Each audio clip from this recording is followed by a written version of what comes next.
the Francis Wyman House. John and Francis came to America in about 1630s. In the 1630s, and were two of the founding members of the town of Woburn at the time. Signed the town charter. They were very successful in the tanning industry. Started the tanning industry in Woburn, which is a big deal. The high school mascot is the Tanners, and they were successful enough. They were able to buy about 5,000 acres out here, and two different purchases of 500 acres apiece. So in about 1666, they started this house. The basement is, we think it's original. You'll see the dry laid foundation and some puncheon stairs that are very old to that period. And it was probably just a one-story house to begin with. And this Georgian colonial look was probably done as an improvement about 1720.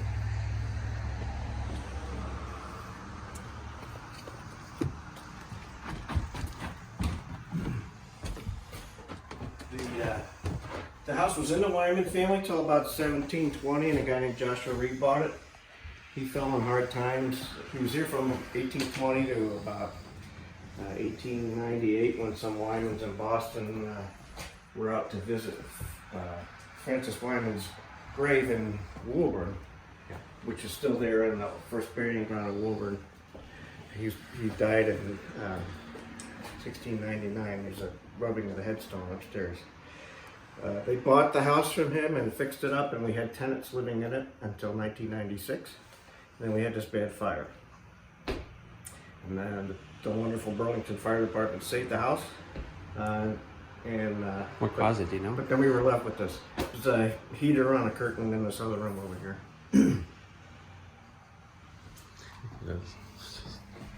Wow. So one of our next projects, we just had these hearths restored. And right in October, we're going to start with a plaster to restore this room to make it look a little bit more presentable. We got this desk donated last year, and it belonged to the founder and his family. The desk dates back to about 1800, and Benjamin Wyman was one of the founders of the Francis Wyman Association. And the desk came back to us, so one of the motivations for fixing up what we call the association room, which is this. That's Benjamin Wyman in Civil War uniform. He was from Lancaster, and after the Civil War, he was in the business of selling leatheroid trunks.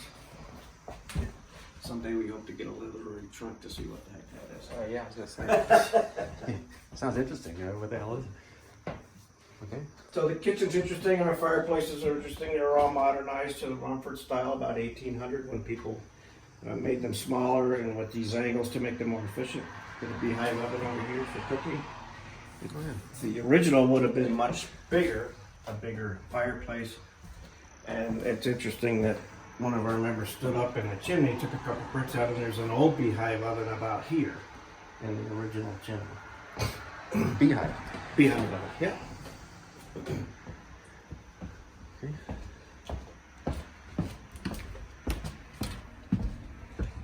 This room we display some spinning wheels and some flax. In Francis's will from 1699, he talks about leaving some flax to his wife. He couldn't leave her the property because she was a woman, and women couldn't inherit the property back then. So we had a woman from the Textile Museum in Lowell come one time, and she gave us some information and materials about the flax. Starts with this flour, and the flax is what's used to make linen. So they cut it, and they harvest it, and they wet it, and then they dry it out, and then you just keep working it until it gets softer and softer, until you finally wind up with it's so fine it's like here, the girl with the flaxen hair. Right, and these smaller wheels are what you use to spin the flax into linen thread, and then you can make something. So it's about a year between that and having thread.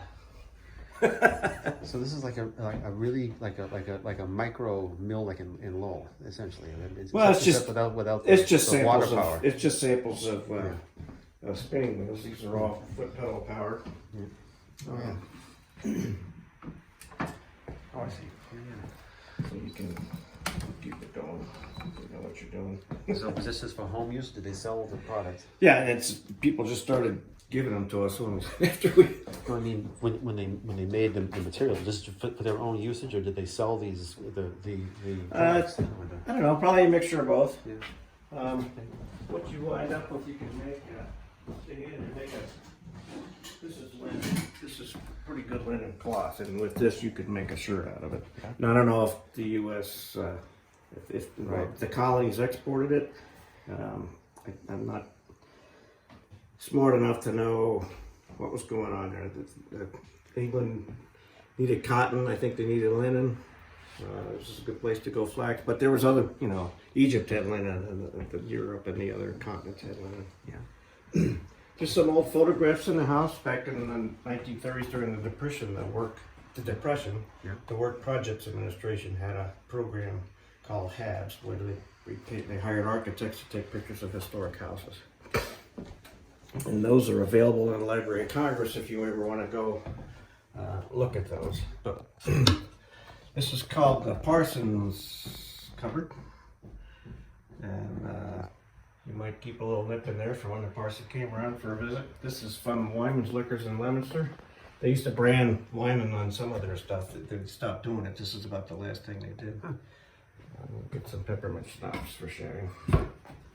So we use some of these photographs actually to do some of our restoration. Yeah, that makes sense. It's a reference. From a couple of years ago on our 350th birthday of the house. Got that from the town.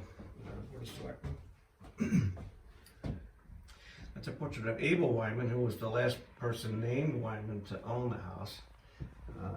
You can read that story. He married, I always have to read it, Ruth Putnam, who was descended from Rebecca Nurse, who was hung as a witch during the Salem witch trials. Mm-hmm. This is a piece of Ruth Putnam's wedding dress, which shows that before the Victorian era, they were a lot more colorful than the basic white that people have today. And this is Lucy Bond Wyman, who made this like a needlepoint thing, which young girls did when they were about 14 or so to show their worth. And this is a picture of her later on in life. One of her descendants donated this pretty table to us, so we're very happy to have that. And there's some silver spoons from her family that we just got not too long ago.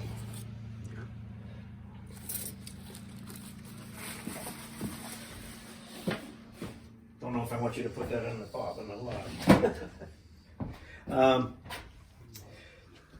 This shows the house, what it looked like about 1898. You can see it was falling apart. The chimney's falling apart. The siding's been removed. We think he was burning the siding to keep himself warm.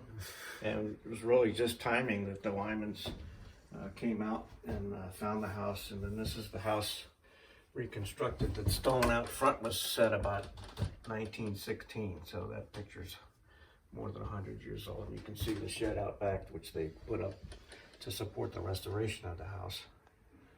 And then this is probably a little bit before that picture. After the renovation's done, you can see the house and the shed, but no stone marker. Right. So they bought it in about 1900. The Wyman Association was incorporated in 1902 in Massachusetts, and so even the organization's got some history to it. This book I save for annual meetings goes back to the very beginning. So this book goes back to a meeting in 1900. So it's 121 years old. I was panicking because we just moved to a new house and I couldn't find the book. I said, oh my God. I finally This is why got it this morning. This is why I put this up online, so it can't be thrown away. Well, I can't do a book online. Oh, I mean pictures and stuff. I'm struggling with that because before it gets tossed. when the media's going to change. Yeah. Let's go in the basement. So these front two rooms, hall and parlor, were probably all we had in the very beginning. Just the front half of the house was original. When you see in the basement, the basement is only under this front path.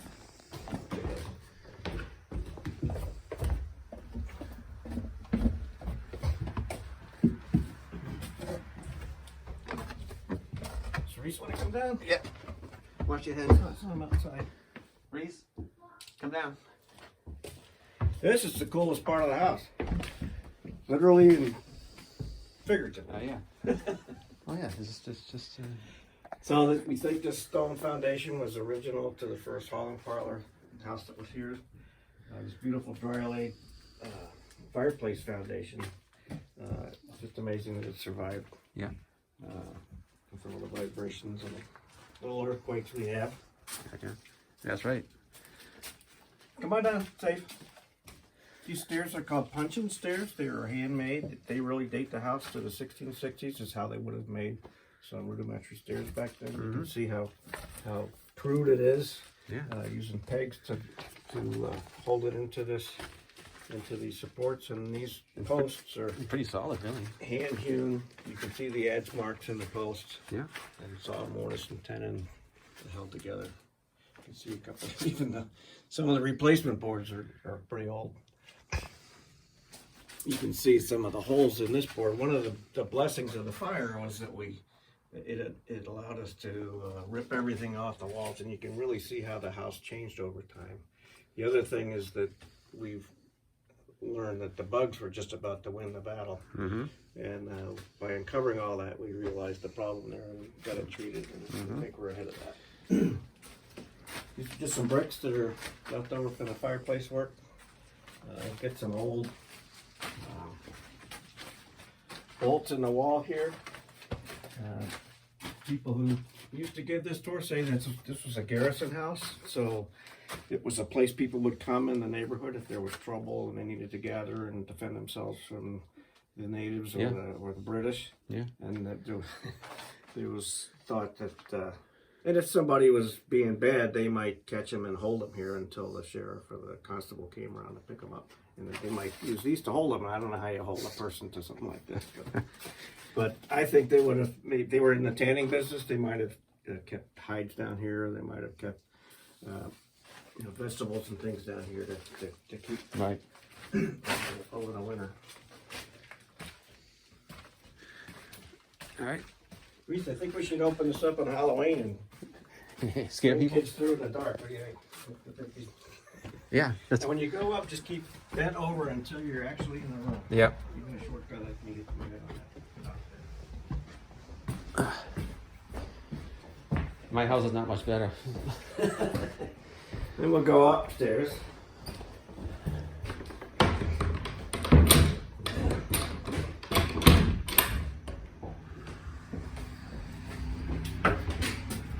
This is another one of a pair of the Habs pictures with the carpenter and the architect actually used these to reconstruct this stair hall after the fire. Yeah. These are just little display halls so you can see this amazing chimney that has 4 floors from the first floor and 2 floors from the second floor. This shows how it changes shape, and it just amazes me how they did that.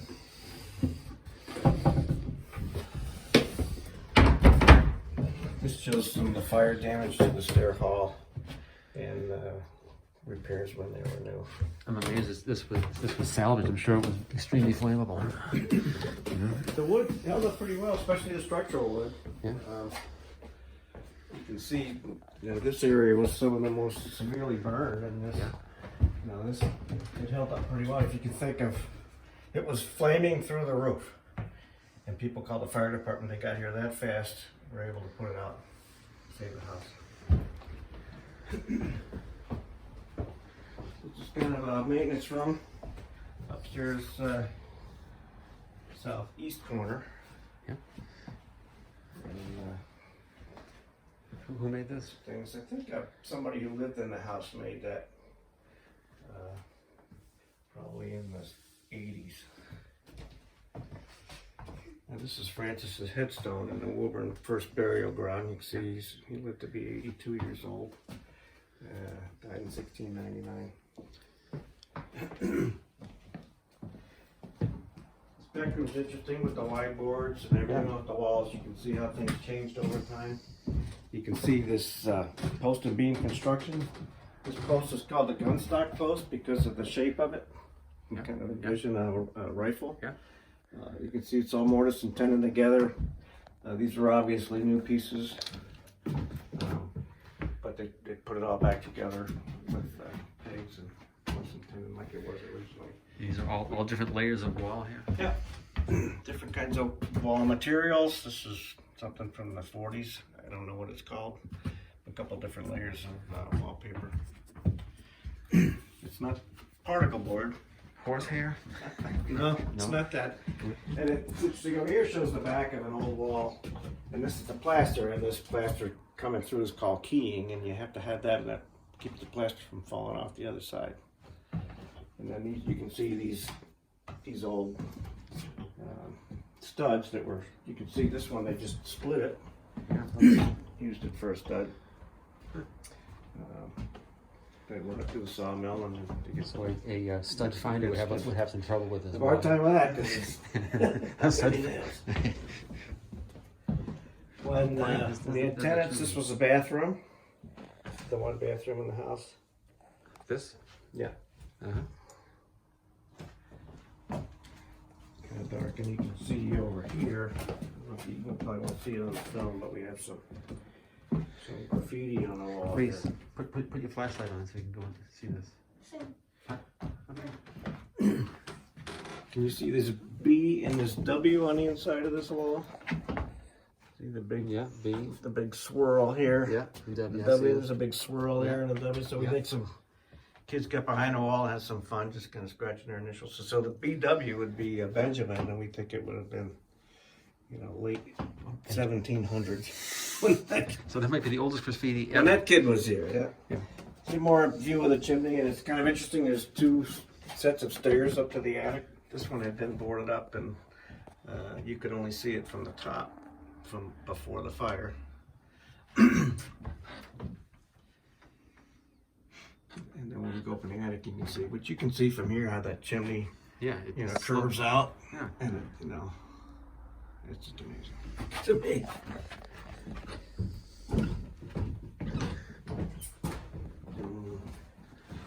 This is our store. We've got some stuff if anybody's interested. We've got these cat's meow houses if anybody collects those in Burlington. That might be nice to have.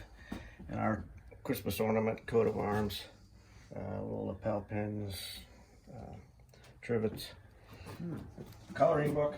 That kind of shows the story of Francis and John coming over, and the kinds of things they might have experienced. It's part of building a new country.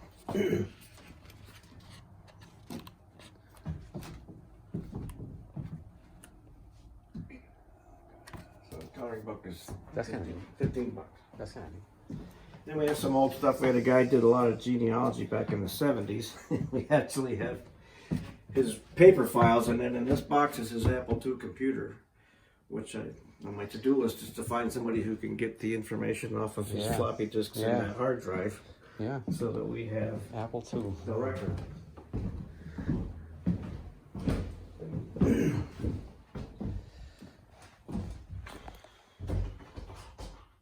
So this is a Middlesex trooper. One of our members carved these by hand and donated them to us. The Middlesex trooper represents this thing that you taped. Talks about this group that existed in the 1660s, where they would kind of be kind of like the Minutemen, but it was before the British problem. But if there was a problem, they could roust up these guys and they would come and solve the problem. Now Hezekiah is a Revolutionary War hero to us. They called him Death on a Pale Horse. And the story is that when the British were retreating from Concord back through Lexington to Boston, he was the one who was behind walls and behind trees, meeting them from ball to ball and all that. So there was a stanza in Longfellow's poem that was edited out. So this is the stanza that was edited out. This is what we think remains of Hezekiah's story. So how the farmers gave them ball for ball behind each fence and farmyard wall, chasing the redcoats down a lane. crossing the fields to emerge again under the trees at the turn of the road and only pausing to fire the load. So we think that's Hezekiah, maybe some of his buddies. There's it's some people doubt it because he was so old at the time. There was a Hezekiah Wyman, but he was like, you're not old today, he's 55 or 60.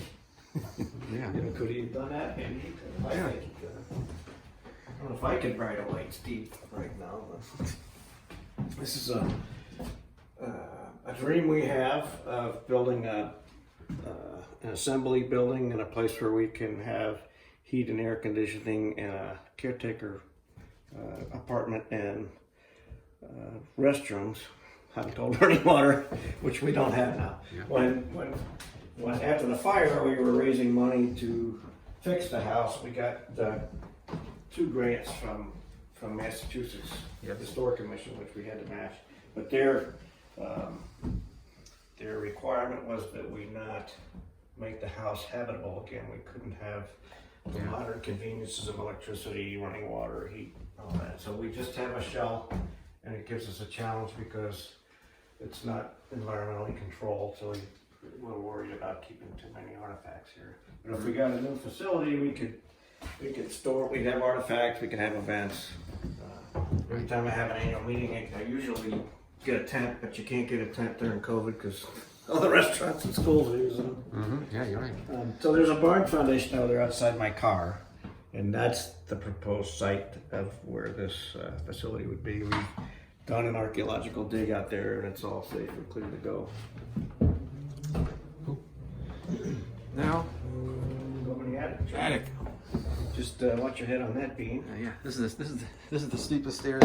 Actually, the stairs in the Burlington Museum are like this. Oh, yeah.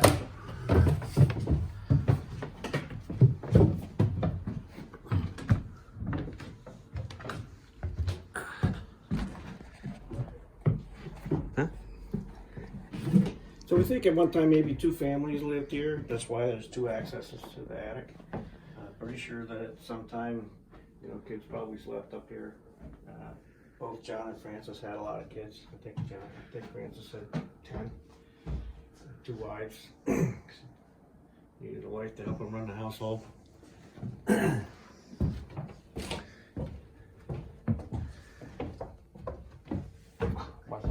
at the neat things. Most attics have Life magazine and National Geographic. It's a geographic collection. This is the attic. Yeah. Is an attic in your house? Not something you can walk into. We got The pull down ladder? Yeah, we got one of those. You can't really stand up or walk on it. Okay. And so this is the top of the chimney, so it takes all those fireplaces and brings them up to make the nice neat square that you see on the outside of the house. It's just, pretty cool, I think. So you can see some of the new, you can see where the fire burned through here. Yeah. You can see this is a pretty old beam. They were able to save it. They just sistered it up to reinforce it here. Oh yeah, yeah. This beam is pretty old. You can see the adze marks, so you know that's very old. And it's been sistered up before. This was probably done at the turn of the century. And this one